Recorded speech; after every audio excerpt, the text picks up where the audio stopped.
네, 복음은 기쁘기만 한 소식이어야 합니다라는 제목입니다. 여러분, 우리가 신앙생활을 한다는 건 무엇을 의미할까요? 신앙생활 한다는 거 여러분들에겐 뭡니까? 여러분, 믿음 생활 한다는 게 여러분들에겐 어떤 것인가요?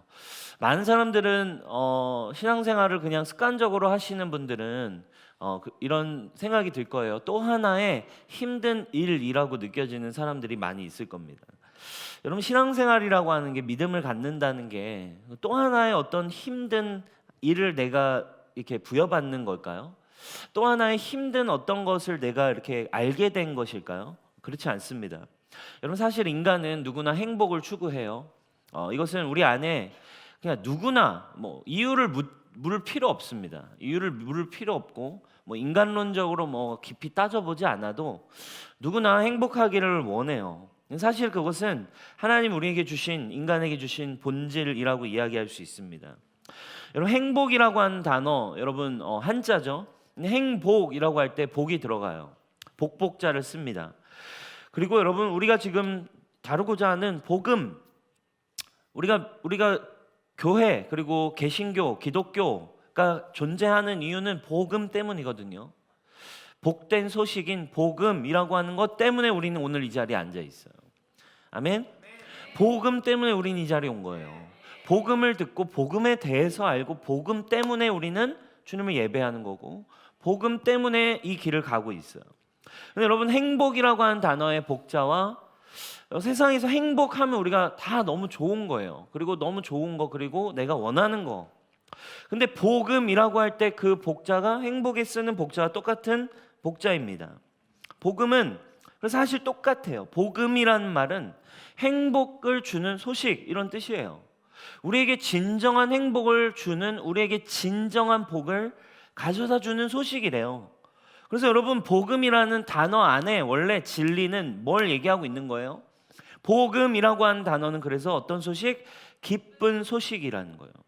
여러분, 기쁜 소식이라고 하는 건 우리 계속 다루겠지만, 기쁜 소식이라는 거는 슬픈 소식이 숨어 있으면 참된 기쁜 소식이라고 할 수 없어요. 얘기해봐 라고 들어봤더니 사실은 예를 들면 그런 거 있죠. 이번에 이걸 좀 사봐, 이거 진짜 좋아 라고 했지만 알고 봤더니 공짜로 사는 줄 알았는데 예를 들면 돈을 얼마 더 내야 되고, 예를 들면 이런 것들이 엄청 많고 내가 지불해야 될 게 정말 너무너무 손해볼 게 많다라고 하면 기쁜 소식이 아니죠. 거짓말이죠.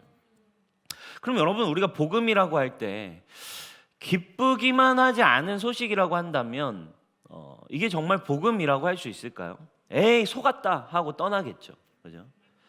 그럼 여러분, 우리가 2000년 동안 이 복음은 계속적으로 전해져 왔고, 모든 사람들에게, 모든 영혼들에게, 모든 민족에게, 모든 수많은 사람들에게 생명과 기쁨과 참된 행복을 준 소식이 되어 왔습니다. 그렇다면 우리가 뭔가 모르고 있는 게 있는 거예요. 복음은 기쁘기만 한 소식이어야 한다라는 거예요. 그래서 복음이라고 이름을 붙였어요. 기쁘기만 하지 않다면 복음이 될 수 없습니다. 그럼 여러분, 복음은 여러분들에게 기쁨과 참된 행복을 주는 소식입니다. 아멘. 여기서부터 시작을 해야 됩니다. 그러면 정말이냐? 정말 기쁘기만 한 소식이냐? 라고 하는 걸 이제 앞으로 여러분들이, 그래서 빠지지 마시고 여러분들이 꼭 주일 예배에 함께 여러분들이 메모도 하시면서 또 공부하시면서 함께 이 메시지를 통해 여러분들의 삶이 좀 예수님을 알고 복음이 기쁘기만 한 소식이라는 소식이 여러분들에게 들리기를 축복해요. 아멘. 여러분, 오늘 바울이 그래서 이렇게 얘기합니다. 로마서 1장 16절에 이렇게 말하고 있어요. 제가 세번역 성경으로 좀 가져왔어요. 이렇게 이야기하고 있습니다. 우리 같이 한번 읽어볼까요? 시작. 나는 복음을 부끄러워하지 않습니다.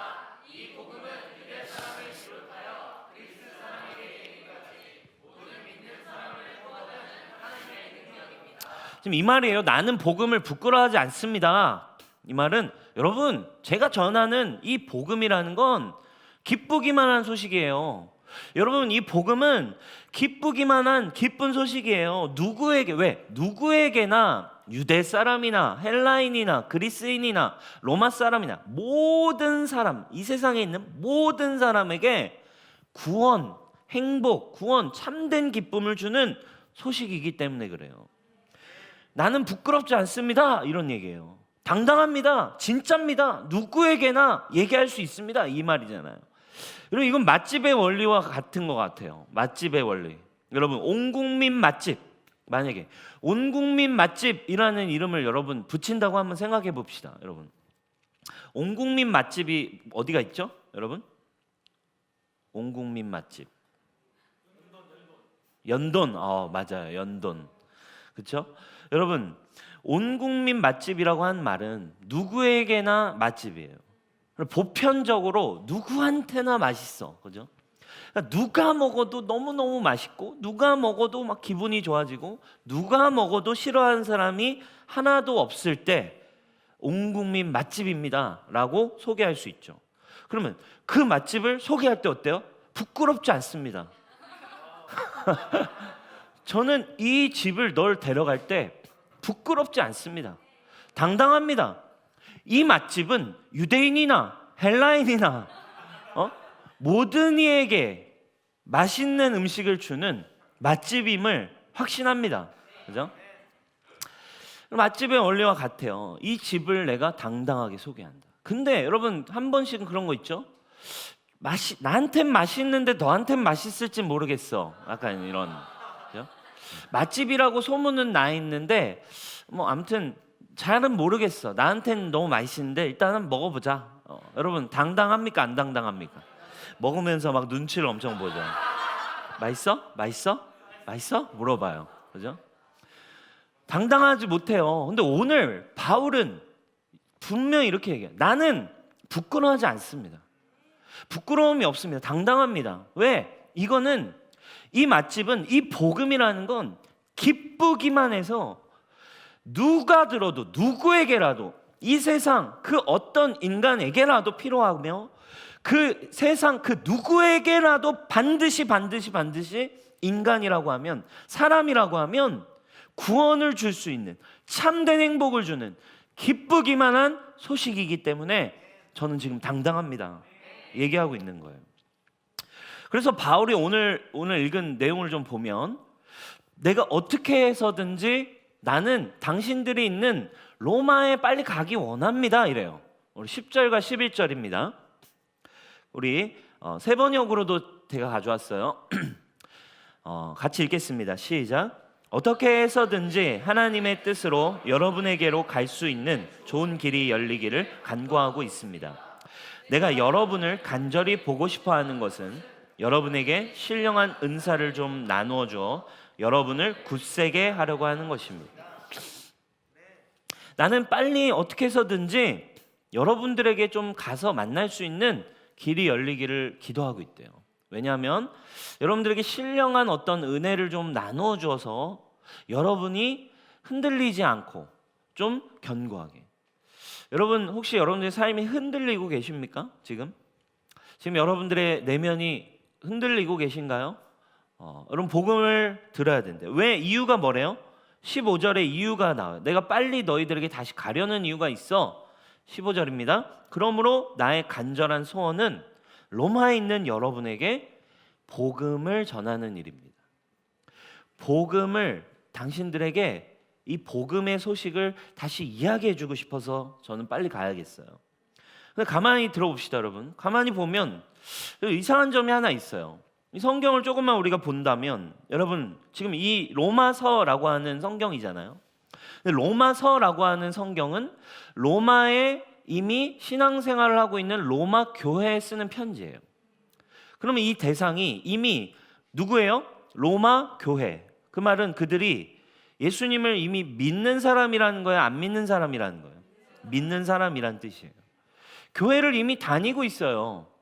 그리고 예수님에 대해서도 들었어요. 복음을 어쩌면 들었고 세례도 받았을 거예요. 왜? 로마서 6장에 가면 너희가 세례를 받은 거 기억 못하냐? 너희가 세례를 받았다라는 거 하면서 로마서 6장에 가면 세례에 대한 이야기도 막 설명해 주죠. 근데 이들이 신앙생활을 하고 있다 이 말이에요. 믿는 사람들이에요. 근데 복음을 듣긴 들었는데 교회도 다니고 있어요. 어쩌면 주일 예배 뭐 이렇게 모임에도 나오고 있어요. 근데 교회는 다니지만 복음을 듣긴 했지만 뭔가 그들의 마음, 그들의 삶, 그들의 사역, 그들의 모든 영역에 막 문제가 끊이질 않더라는 거예요. 그래서 그 이야기를 듣고 바울이 결단한 거예요. 복음을 좀 다시 전달하기 원합니다. 복음이 여러분들에게 뭔가 힘든 문제를 만들어내고 있고, 복음을 듣긴 들었지만 삶이 여전히 힘들고 여전히 해결되지 않고 힘들기만 한 신앙생활을 하고 있습니까? 그럼 여러분 다시 복음을 들어야 됩니다. 왜? 나는 뒤에 16절, 나는 부끄럽지 않습니다. 왜? 이 복음은 기쁘기만 한 소식인데, 여러분들에게 지금 삶이 힘들다면, 뭔가 신앙생활 하면서 정말 오히려 하나님 떠나는 고민을 하고 있다면 지금 여러분들이 복음을 다시 들어야 되기 때문입니다. 사랑하는 여러분, 우리 뉴스홍처치 이 시즌 복음을 다시 듣고 여러분들의 삶이 다시 일어나길 축복합니다. 기쁘기만 한 복음 안에 여러분 참된 삶의 이유와 가치와 자유를 찾아가기를 축복합니다. 아멘. 그래서 여러분, 복음을 모르면 우리 인생이 그 사실은 고달퍼요. 참된 행복을 우리는 결국 어디서 찾아야 됩니까? 우리의 육신의, 우리의 세상의 방법으로 찾을 수밖에 없어요. 정확히는 오늘 본문에 의하면 우리가 교회 안에 다니고 교회를 다니고 있는데도 기쁘기만 한 소식을 듣지 못하고 기쁘기만 하다는 경험을 한 번도 동의해보고 느껴보지 못했다면 그게 정말 가장 슬픈 일이라는 거예요. 그래서 지금 바울은 교회를 다니고 있는 로마 성도에게 기쁘기만 한 소식인 이 복음을 좀 다시 전하고 싶다. 다시 나눠야겠다. 복음의 A부터 Z까지 다시 한번 우리가 정리해야 돼. 그래서 여러분, 로마서는 조금 어려울 수 있어요. 왜냐하면 굉장히 이론적입니다. 그리고 굉장히 논리적이에요. 왜? 바울이 지금 복음에 대한 걸 처음부터 다시 설명을 하려고 하기 때문에 그래요. 그리고 앞으로 우리가 보게 될 이 메시지에는 로마서의 내용이 아주 많이 등장할 거예요. 그래서 여러분, 우리가 이 시즌을 통해 복음을 우리 다시 한번 성령님의 인도 아래서 복음에 대해 우리 모두가 여러분 정리되기를 축복합니다. 그리고 누구를 만나더라도 이제 여러분들이, 야, 복음은 왜 나를 변화시켰어? 복음은 정말 진짜야. 나는 당당해.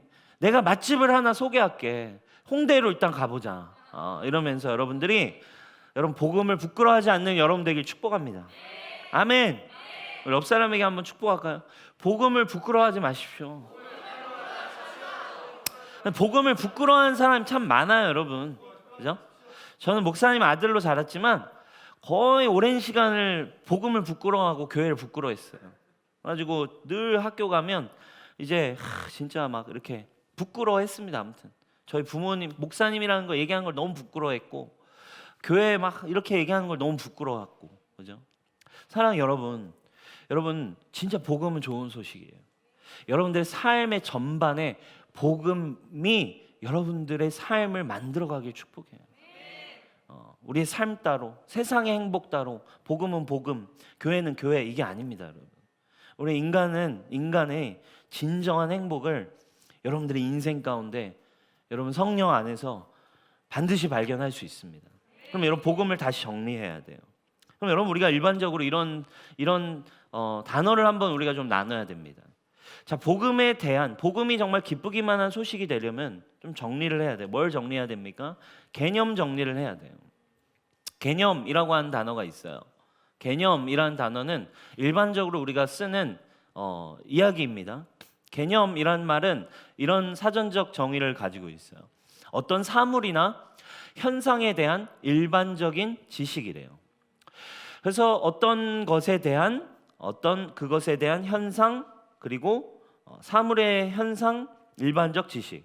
그러니까 이 말을 좀 어렵죠. 이거를 좀 풀면 개념이 어떻게 만들어지는가 이런 거죠.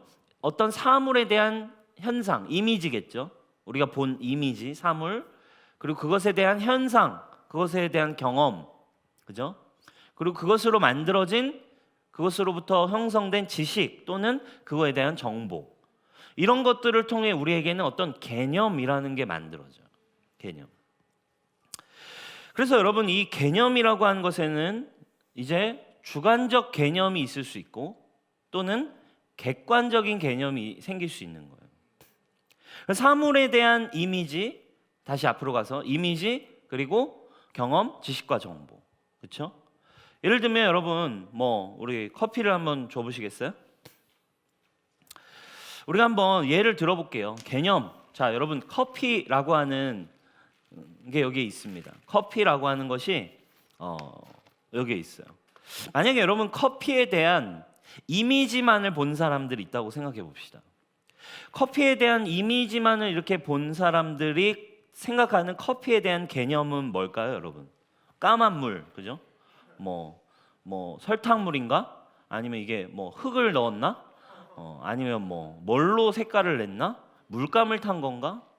이것을 이미지로만 경험한 사람은 이것에 대한 개념이 그냥 까만 물, 커피라는 말도 모르겠죠, 그죠? 어떤 브라운색의 갈색깔의 물이다, 간장인가? 이런 생각을 할 수 있습니다. 여러분 두 번째로 커피에 대한 어떤 지식, 정보를 들은 사람이 생각하는 개념도 달라지겠죠. 이것은 커피라고 해. 그래서 우리가 마시는 차의 한 종류인데 우리나라 건 아니야. 우리나라 건 아니고 저쪽에 이제 아프리카나 남미나 이런 데서 온 그런 뭐라고 하냐? 차의 종류지. 그래서 그걸 아주 향이 좋고 그리고 이것을 마시면 뭔가 이렇게 각성된 효과가 있어서 많은 사람들이 애용하는 그런 차의 종류야. 이 지식을 들어버리면 이제 커피라고 하는 까만 물이구나. 그리고 이거는 차로 마셔도 되는 물이구나. 이제 이거를 알게 되는 거죠.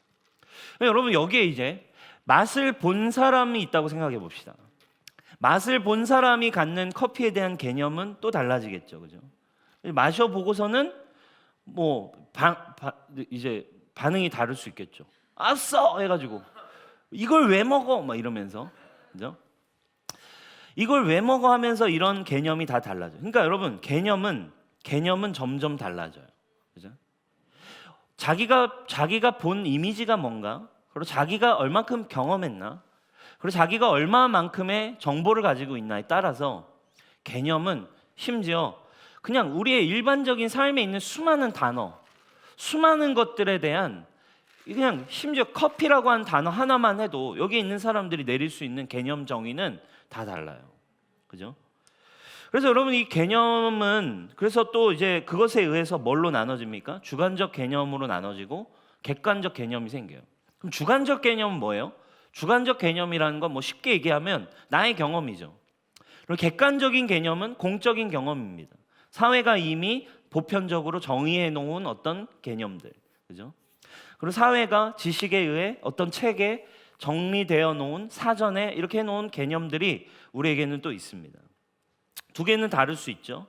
자, 커피가 아무리 객관적으로 이제 보편화된 객관적인 온 국민이 좋아하는 보편 음료가 되었어요. 이게 객관적 개념입니다. 쉽게 얘기하면. 그러나 커피에 대한 또 주관적 개념은 다를 수 있어요. 왜? 커피에 대한 슬픈 사연이 있다든지, 그죠? 커피만 보면 눈물이 또르륵 흐른다는, 그죠?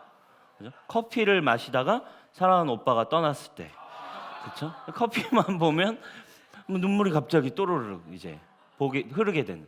그러면 그 아무리 객관적 개념이 커피가 막 온 국민이 좋아하는 음료여도 또 주관적으로는 이 커피를 생각할 때 나에게는 너무 힘든 개념이 자리 잡힐 수 있다 이거예요.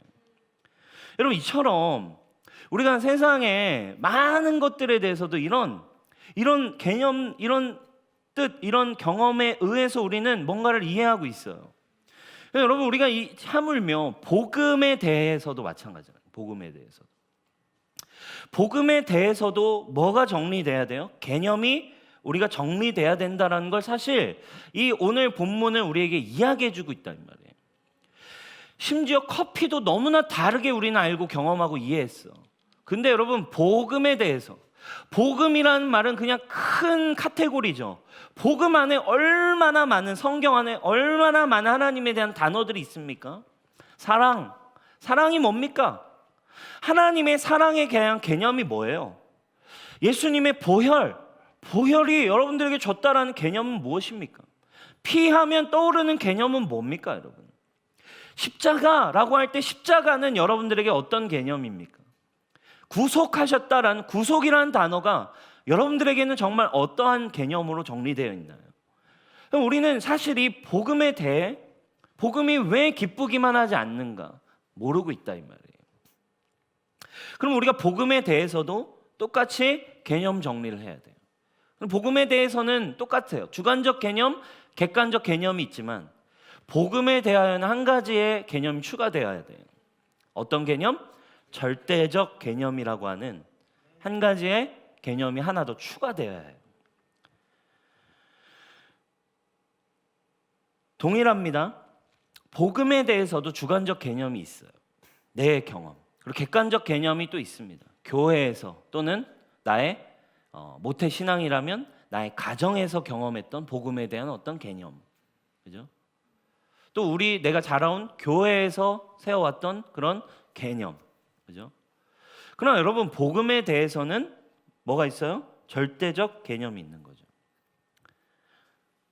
절대적 개념이라는 말은 어떻게 정의해야 될까요? 절대적이라는 말은 무슨 뜻이에요, 여러분? 절대적이란 말은 변하지 않는다는 거죠. 변하지 않는 거예요. 변하지 않는 걸 우리는 뭐라고 표현할 수 있어요? 진리라고 표현할 수 있어요. 진리. 변하지 않는 거. 성경이 말하는, 우리가 진리라고 얘기할 수 있는 건 뭘까요, 여러분? 말씀을 우리는 진리로 보고 있어요. 말씀. 하나님이 주신 성경 말씀. 말씀은 곧 누구십니까? 예수 그리스도예요. 절대적 개념이라는 말은 변하지 않는 진리, 그리고 그 말씀이 이야기하고 있는 예수 그리스도를 통해 우리에게 찾아오고 정리된 성경적이고 성경이 말하고 있는 예수 그리스도에 대한 절대적 개념이 성경을 기준으로 분명해야 된다.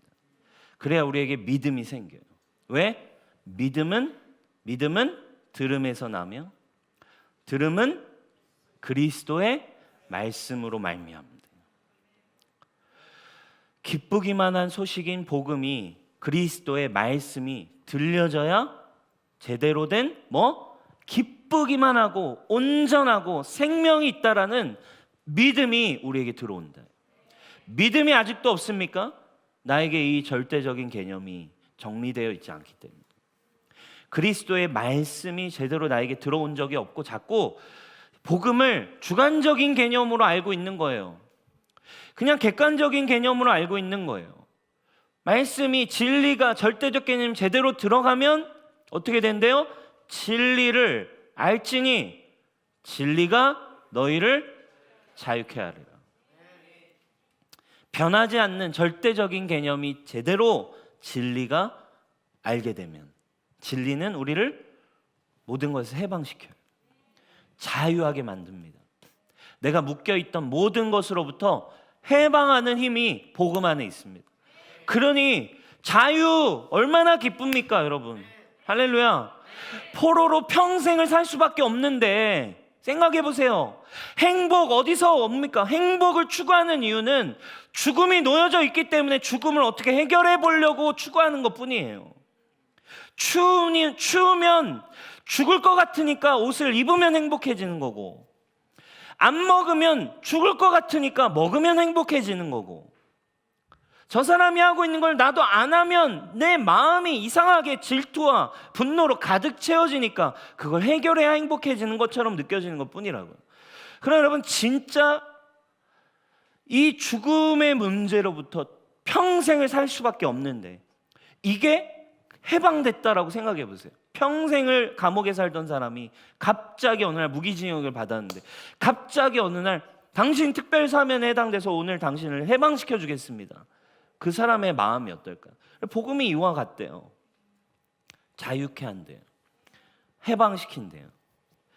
그럼 여러분, 우리는 복음을 어떻게 알고 있는 거예요? 주관적 개념, 객관적 개념의 수준에 머무르는 거예요. 제가 자주 하는 말이 있어요. 수련회 같은 데 가면, 청소년 수련회 같은 데 가면은 뭐 저도 옛날에 그랬지만 이 찬양을 막 부르면서 회개의 눈물을 흘려요. 다시 복음 앞에라는 찬양을 불러요. 그죠? 다시 복음 앞에 내 영혼 선해 주님 만난 그때, 이런 걸 부르면서 다시 복음 앞에 빠져. 주님 만난 그때로 내가 돌아가야지. 그럼 제가 이제 한 사람 붙잡고 물어봐요. 한 명씩. 너에게 다시 복음 앞에 간다는 건 뭐야? 다시 복음 앞에 간다는 게 뭐니? 물어보면 맞아요. 전사님, 저 복음 앞에 가야 돼요. 다시 복음으로 돌아가야 돼요. 주님 만난 그때로 돌아가야 돼요. 그러면 뭘 생각해요? 너 복음으로 돌아간다는 게 뭐예요? 그러면 진짜 다 달라요. 다시 저는 기도실로 가야겠어요. 저는 매일 이런 수련회를 좀 더 열심히 다녀야겠어요. 저는 아침마다 이제 좀 큐티를 좀 시작하겠습니다. 저는 이제 좀 다시 이런 삶을 좀 회복시켜야겠어요. 그러니까 다시 복음 앞에 간다라고 하는 개념이 각자의 그냥 내가 경험한 어떤 그때, 내가 경험했던 그 분위기, 내가 경험했던 그런 느낌, 그러니까 되게 다양하고 형태가 절대적이지 않아요. 다 다양해. 그리고 또 누군가는 복음에 대한 생각을 할 때 다 다른 거죠. 여러분, 마찬가지입니다. 죄에 대하여 반응하는 것도 너무너무 다 달라요. 죄에 대해서 어떻게 생각하나요? 개인적으로, 주관적으로.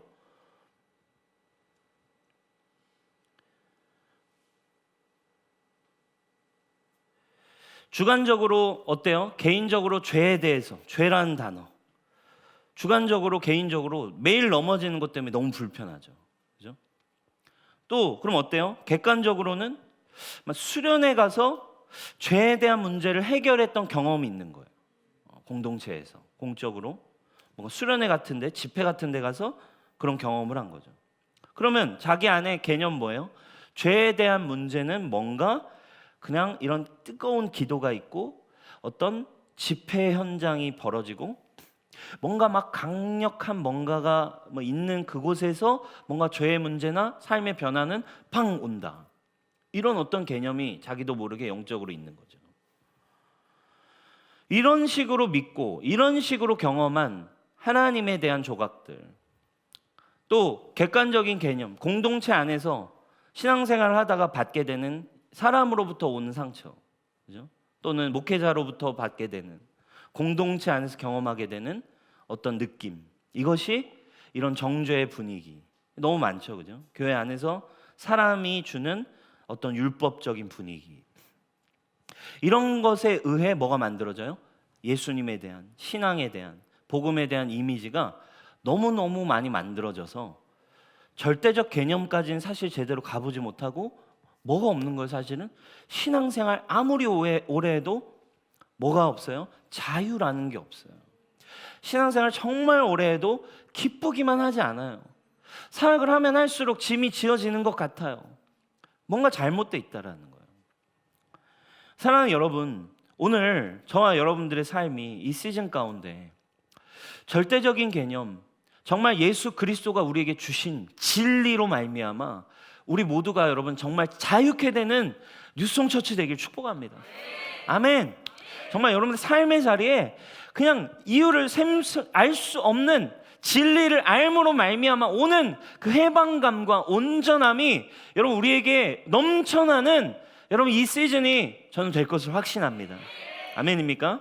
그래서 여러분 우리에게 많은 단어들이 있어요. 여러분들이 이것들을 정리해가는 시즌이 되길 바라요. 기도를 한다는 거, 구속을 받았다는 거, 자녀가 됐다라는 건 도대체 뭔지. 왜? 우리는 주관적이고 객관적인 개념이 너무 많아요. 자녀로 산다는 거 나에게는 나의 가정에선 너무 힘들었거든.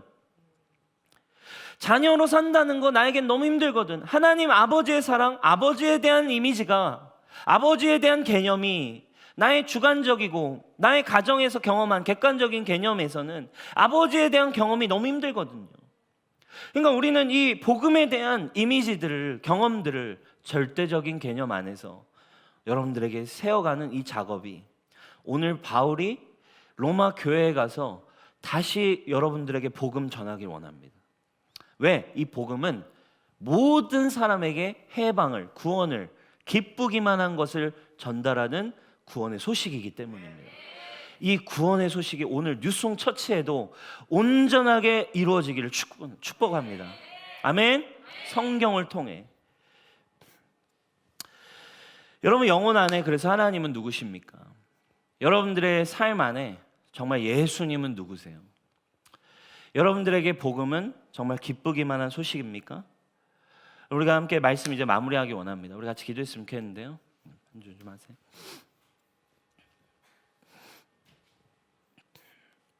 복음이 정말 여러분들에게 기쁜 소식입니까? 저는 정말 우리 뉴송처치 이렇게 우리 리더들 또는 청년들, 우리 성도님들 보면서 진짜 정말 그래도 감사한 거는 진짜 교회를 와서 어떤 교회 문화나 어떤 이런 걸 떠나서 정말 기쁘기만 한 이 복음의 소식을 받아들이고 정말 자유를 경험하고 정말 많은 자기가 끌려다니던 문제에서 정말 해방되고 내면이 또 뭐 어떤 우울감들이 또는 공황이라든지 이런 문제들이 해결되는 우리 청년들이 너무 많이 있어요. 정말로. 그죠? 너무 감사한 일입니다. 그러나 여러분 정말 원하기는 정말 예수 그리스도를 아는 곳에는 생명이 미친 듯이 넘쳐나야만 합니다. 모두가 회복이 일어나야만 합니다. 사랑하는 리더 여러분, 복음이 먼저 여러분들에게 기쁘기만 하지 않다면 사역을 멈추셔야 합니다. 복음이 나에게 기쁘기만 한 것으로 내 내면 안에서 이야기할 수 없다면 멈춰서서 주님 앞에 머무르셔야 합니다.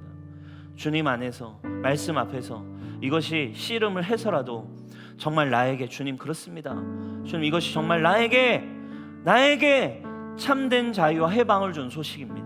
몸부림쳐서 우리가 붙들고 나아가는 거죠. 저에게 제가 기쁘기만 한 소식입니다 라고 이렇게 자신 있게 얘기하면 누군가 얘기할 수 있는 사람이 있을 것 같아요. 복음이 어떻게 기쁘기만 해요? 복음은 힘든 거예요. 남목사 그런 식으로 복음을 낮은 수준으로 얘기하지 마세요. 복음이 기쁘기만 하다고요? 아니요. 복음 안에는 얼마나 대가 지불하고 복음 안에는 얼마나 힘들고 십자가를 지고 복음이 힘든 거예요 라고 이야기할 사람들이 많다는 걸 잘 알아요. 그러나 저는 동의하지 않습니다. 복음은 기쁘기만 한 소식이에요. 왜? 그러나 우리에게 분별할 수 있는 힘이 있어야 돼요. 당연히 복음은 영혼 안에, 우리의 존재 안에 처음부터 끝까지 구원의 기쁘기만 한 자유의 소식으로 가득 채워져 있습니다. 죄의 문제를 해결하신 예수 그리스도의 소식이기 때문입니다. 그러나 여러분 좋지 않고 힘들다라는 느낌은 어디에 오는 느낌이에요? 육신에 오는 느낌이에요. 육의 영역에서 오는 느낌이라 이거예요.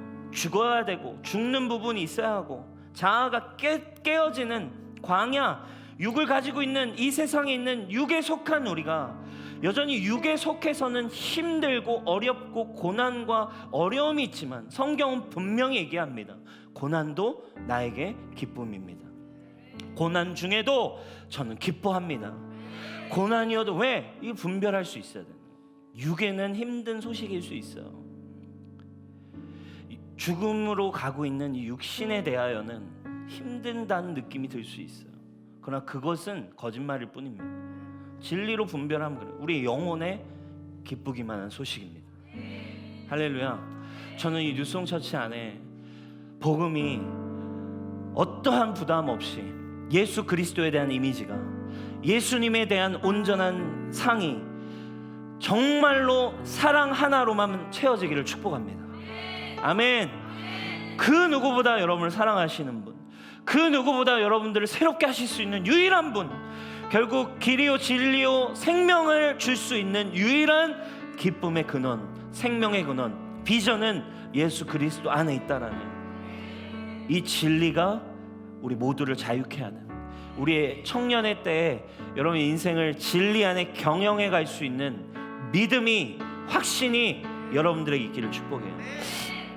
예전에 소련 소유였다가 미국의 싼 값에 알래스카를 팔았잖아요. 그 알래스카가 뭐 사실은 어마어마한 풍부한 자원, 어마어마한 진짜 이렇게 대단한 땅이잖아요. 그래서 그 알래스카가 나중에는 그곳에 이제 금광, 그 자원, 석탄, 광물 이런 것들이 엄청나게 이제 막 발견되기 시작했습니다. 그래서 그 알래스카에 한참 막 금광들이 엄청 많다라는 금광들이 막 발견되고 있을 때 있었던 일이래요. 어느 마을에 이제 세 젊은이가 금을 이제 캐러 가는 거죠. 금광을 찾기 위해 알래스카에서. 그래서 알래스카에서 계속해서 금광을 찾고 이 세 친구가 같이 팀을 이루어 가지고 금광을 막 찾는 겁니다. 근데 늘 이렇게 금광을 찾으려 해도 찾아지지 않고 또 뭔가를 하려고 막 그 땅을 척박한 땅을 다니다 보면 막 강도들도 만나서 또 막 이것도 빼앗기고 막 금광을 그렇게 막 몇 날 며칠 몇 달 그리고 한 2, 3년을 계속 금광을 찾는 일에 가지고서 가더라는 거죠. 근데 어느 날 산을 내려오다가 근처에 그러니까 시냇가가 흐르고 있었는데 그 시냇가에서 뭔가가 반짝반짝 빛나고 있는 걸 한 친구가 발견을 한 거예요. 그리고 가까이 가봤더니 금가루가 이렇게 쭉 내려오고 있는 거죠. 그래서 그 시냇가를 따라서 올라가서 그 근처를 파보기 시작하니까 이건 정말 상상을 초월하는 지금까지 본 적 없는 금맥이 여기서부터 막 저 산등성이를 타고 금맥이 막 이렇게 있는 걸 발견한 거죠. 세 젊은이가요 너무 깜짝 놀란 거예요. 대박이다. 대박 아닙니까 여러분? 그죠? 인생 2, 3년 고생한 거 끝이죠 이제. 그죠? 대박이다 해가지고 논의를 했습니다. 그래가지고 야 대박. 일단 이거 아무한테도 말하지 마. 아무한테도 말하지 말자 우리 진짜. 아무한테도 말하지 말고 우리 다시 내려가서 좋은 장비들 사가지고 준비해가지고 이거 최대한 빨리 이 금맥이 있는 거 우리가 싹 가지고 내려오자. 그래가지고 마을에 이제 이들이 셋이 내려가가지고 조용히 내려가가지고 금을 캐려고 준비를 해가지고 그러고서 올라왔는데 이상해요.